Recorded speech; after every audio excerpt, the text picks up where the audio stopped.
Hello tout le monde, j'espère que vous allez bien. Qui a déjà entendu cette phrase avec une personne avec laquelle vous êtes en relation? On ne se comprend pas. Moi, je l'ai entendu plusieurs fois, vraiment plusieurs fois, dans plusieurs de mes relations, de mes amis et tout. Et je me suis toujours dit, vraiment les émotions ne sont pas logiques et difficilement compréhensibles. Comment faire lorsqu'on est en relation avec quelqu'un qu'on n'arrive pas à comprendre?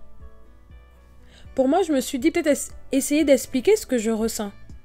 Et après, baser sa vie ou baser la relation seulement sur les émotions, c'est construire sur le sable. Par exemple, les statuts WhatsApp.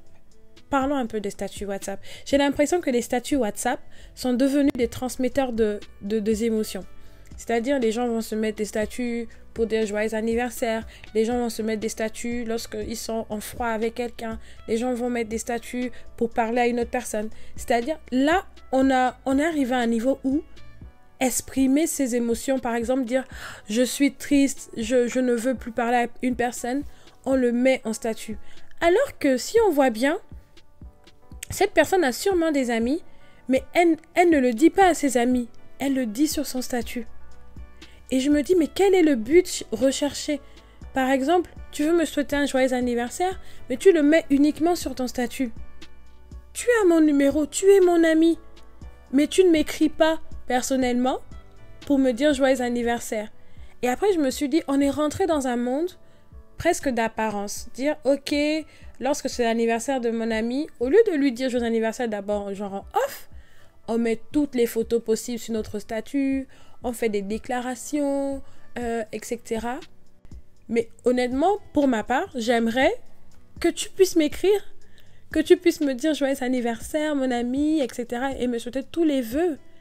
Mais le faire uniquement sur, par exemple, le statut WhatsApp, je trouve que la relation perd de sa profondeur, la relation perd quelque chose en fait. Et j'ai compris une chose. Lorsqu'on essaie d'expliquer aussi nos émotions, la plupart du temps, on est incompris.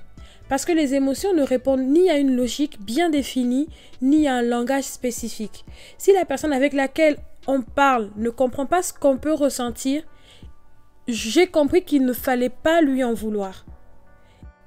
Il y a des degrés, des ressentis, et un sujet peut atteindre une personne d'une manière plus qu'une autre.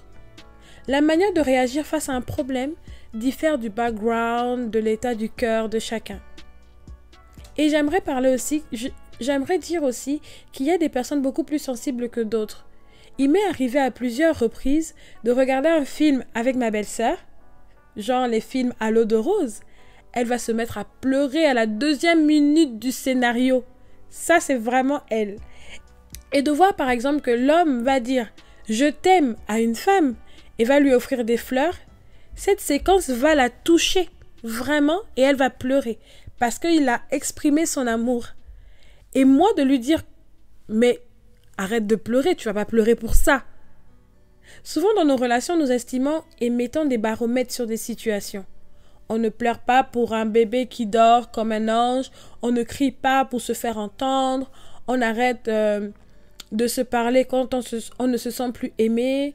Nous avons tendance à vouloir conduire nos relations comme on l'entend, souvent au détriment de la personne avec laquelle nous sommes en relation. Et je trouve que c'est faire une injustice aux différences qu'il y a entre deux personnes. Si moi je ne pleure pas lorsqu'un homme dit je t'aime à une femme et que mon ami pleure lorsqu'un homme dit je t'aime à sa femme par exemple, je peux pas lui en vouloir, je peux pas lui dire pourquoi tu pleures pour ça, parce que c'est comme dire à mon ami que tu n'es pas assez forte pour résister. Mais pourquoi elle va résister sur quelque chose qui l'émeut?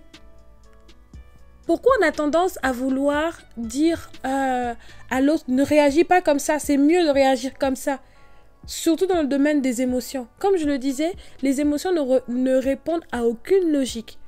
Chacun réagit selon son cœur et selon son background. Les émotions sont comme ça. Elles s'en mêlent dans tous les sens et ne suivent aucun chemin défini. Aujourd'hui, quelqu'un peut être bien avec toi et d'un seul coup être une autre personne à cause d'une incompréhension. Et là, on se dit, je ne te reconnais pas. C'est l'expression des émotions. Mais alors, comment faire pour se comprendre? Dans une relation, chercher à maintenir une certaine stabilité est primordial. Il suffit d'apprendre à se maîtriser ses émotions et ne pas chercher à avoir raison lorsque la personne en face de nous ne s'exprime que par ses émotions. Je te dis ce que je ressens. Donc je ne peux pas te dire que j'ai mal. Pourquoi tu ne comprends pas ce que je te dis? Ce que tu dis n'est pas logique. J'ai l'impression qu'il faut que tu fasses comme ça. Comment apprendre à se maîtriser, à maîtriser concrètement ses émotions? Aujourd'hui, je vous donne une astuce. Lorsque vous êtes en incompréhension vis-à-vis des émotions de votre ami, ne le jugez pas. Ne la jugez pas. Vu qu'elle veut exprimer ce qu'elle ressent, laissez-lui cette possibilité de s'exprimer et de lui dire d'accord, j'ai compris ce que tu as dit, on en reparle. Parce que voyez-vous, 5 minutes, 30 minutes, 1 heure, un jour après, ces émotions auront baissé, c'est-à-dire l'intensité, le ton de ces émotions sera revenu à la normale. Si c'était monté à 100 et qu'en général elle est à 20 dans son expression des émotions, ça va redescendre. Elle sera beaucoup plus calme et beaucoup plus apte à écouter ce que vous allez lui dire vis-à-vis de ce qu'elle vous a dit. Et l'une des choses pour ça, c'est de montrer un visage compréhensif.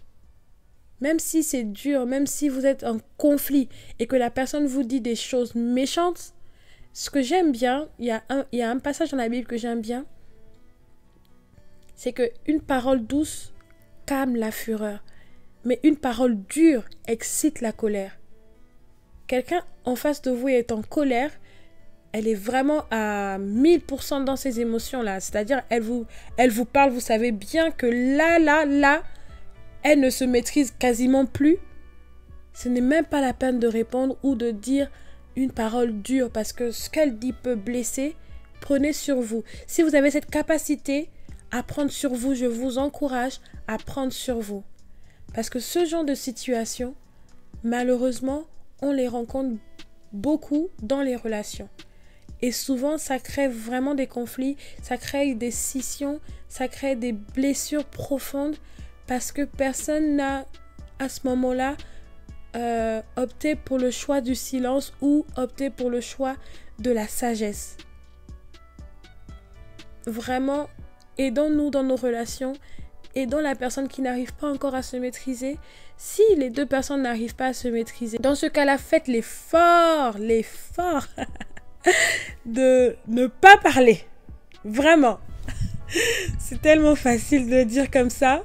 Parce que moi, en vrai, ce que je fais... Avant, je faisais pas ça. Avant, si tu me parles fort, tu cries sur moi, j'aime pas, je vais te dire, mais arrête de crier sur moi. Et au lieu de chercher à réparer ou à arranger la situation, je vais parler beaucoup plus sur le fait que tu es crié sur moi. Mais pourquoi tu cries sur moi? Pourquoi tu cries sur moi? J'étais vraiment pas sage. Non, mais aujourd'hui, ce que je recherche le plus, c'est vraiment la paix. Et donc, parfois, je parle plus beaucoup. Je sens bien que là, il faut pas parler. Alors, je me tais. Ou je dis clairement, bah, écoute, je préfère qu'on se reparle demain. Ou je préfère qu'on se reparle quelques heures après. Voilà ce que je voulais vous dire aujourd'hui. Merci beaucoup de m'avoir écouté.